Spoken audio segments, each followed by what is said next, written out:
Hi, I'm Michael LaFosse from the Origami Dough Studio, and here's a fairly simple origami ape folded from a single square.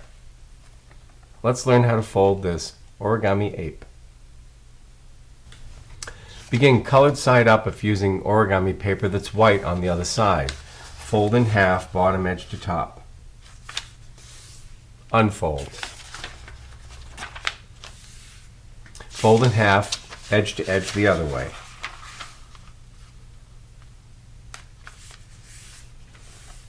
And unfold. Turn the paper over, fold in half diagonally, forming a triangle shape with the display color on the outside.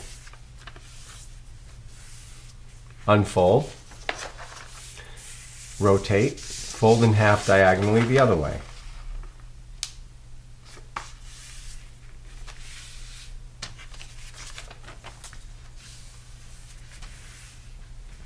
Unfold. Take any single corner and fold to touch the center, but put only a pinch mark. Unfold. Take the same corner to the pinch mark and put a second pinch mark. Unfold. Finally, take the same corner and fold it to the new pinch mark, folding all the way across, making a triangle-shaped flap. Repeat on the adjacent corner, like this. To the center, pinch mark, to the pinch mark, new pinch mark, corner to the newest pinch mark, and fold.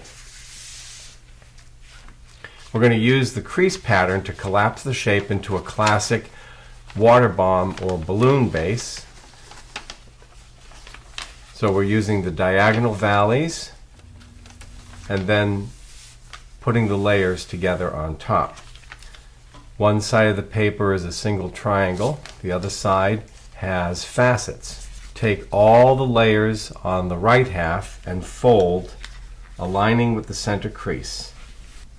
Unfold. Repeat on the left side. Unfold. Rotate the paper so that the square corner of the shape is pointing toward you. Fold the square corner to touch the middle of the opposite edge. And unfold. Flip the paper over to the other side. Take the same square corner and fold it to the middle of the folded edge.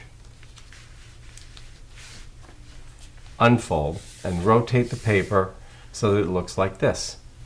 Notice the open pockets on the right and left side of this triangle corner flap.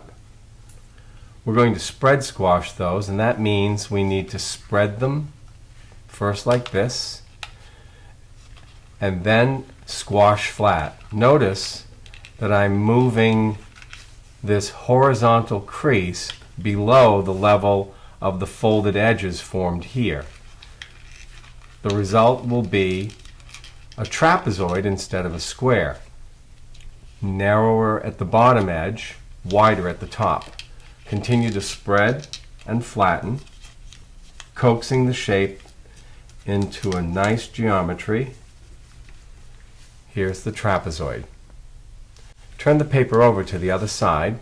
We're going to fold these edges left and right over, and only the top layer, like this. Notice the center crease.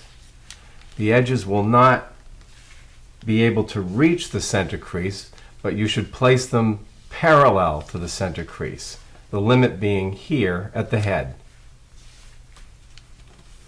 That's as far as this one will go flat. Let's match the other side, folding the top layer folded edge over, parallel to the horizontal center crease. These will be the back legs. Take one of the back legs, lift the flap up, notice the folded edge. Place the folded edge across the middle of the paper horizontally, and don't flatten the paper until you've reached this limit here. This is the correct shape, and now we can flatten. Take this overlapping remnant of the leg and fold it straight across, keeping the top folded edges aligned. And this is as far as this shape will go flat over to the left. Let's do the same thing on the right. Lift up the flap, horizontal across the center, limit at the bottom where it will stop. Then the remnant is moved back over to the right. Keep the folded edges aligned at the top. Turn the paper over to the other side. And now let's work on the arms. Notice these corners up here. We're going to avoid contacting those when we fold the arm. You can see that I'm bringing an arm flap over and I'm leaving a space between that corner and where the fold begins. I'm also going to use the leading edge of the arm, this folded edge, and have it intersect with the end of this crease running down the middle of the body, like that. And this is the shape. Let's do the other side to match. Remember not to go as far as the corner at the shoulder. You're going to bring it down to intersect at the crease, and when those are set, you can flatten the fold. Turn the paper over to the other side. Take the left leg paper and fold it out of the way over to the right, and find this valley crease in the top layer of the arm paper. We're going to use that as a hinge to squash fold. Open the pocket, use the valley fold, bring the paper up to form a bubble, and roll the paper until you get very close to the leading edge of the hand that's overlapping. Right about there. And squash. Swap the layers. Take the squashed flap, put it under the leg paper, and return the leg over.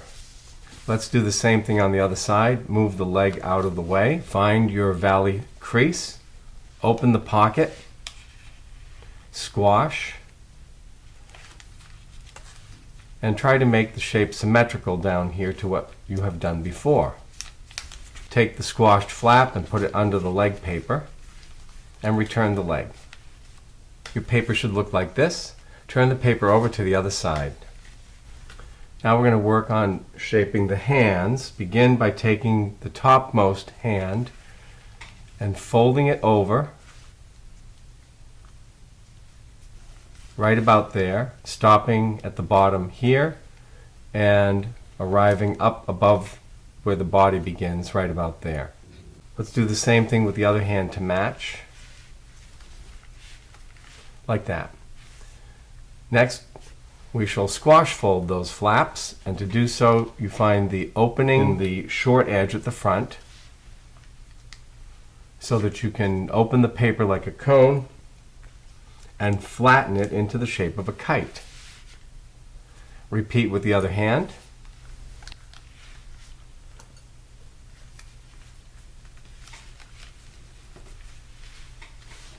Form the knuckles by folding these corners to the other side.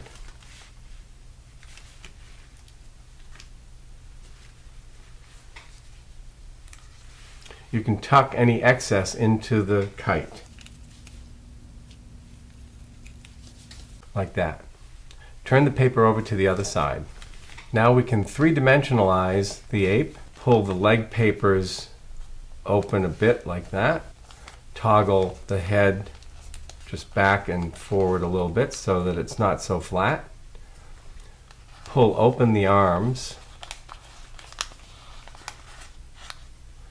And then down here with the hands we can toggle this little kite shape on its base hinge so that it's perpendicular to the line of the paper. We can even open these a little bit. So you have the three-dimensional shape. Check it for balance to see that it stands well. And if you wish to puff open the chest, there are two ways. One is you could add a little bit of a mountain crease here and there, and maybe even bending up the middle, like that. You could also inflate the chest. there's an opening down here. You could blow into that hole and the chest will puff open. And there we have our completed origami ape.